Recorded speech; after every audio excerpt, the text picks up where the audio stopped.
मौजूदा हुकूमत हर काम रात के अंधेरे में करती है। ये आईनी तरमीम नहीं, गैर आईनी तरमीम करने जा रहे हैं। ऐसी कोई तरमीम नहीं होनी चाहिए।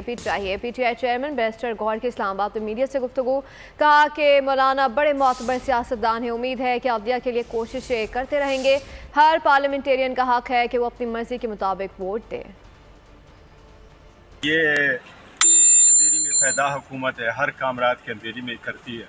और मैं समझता हूँ हुकूमत आईनी तरामीम नहीं, गैर आईनी तरामीम करने जा रही है। ऐसी कोई तरमीम नहीं होनी चाहिए जो आप इतने अपने पास रखे, इतवार वाले दिन लेके आए, कोशिश करे इतवार को करे।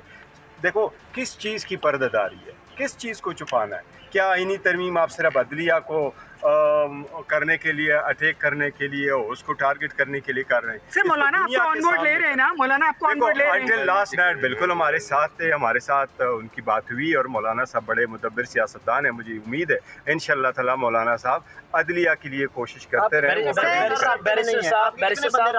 नहीं, हमारे सारे बंदे इंशाअल्लाह हमारे साथ होंगे। एक आध दो जो है अगर वो नहीं भी राबिते में, उनके फैमिली मेंबर्स है। सब्सक्राइब करें और बेल दबाएं ताकि कोई खबर रह न जाए।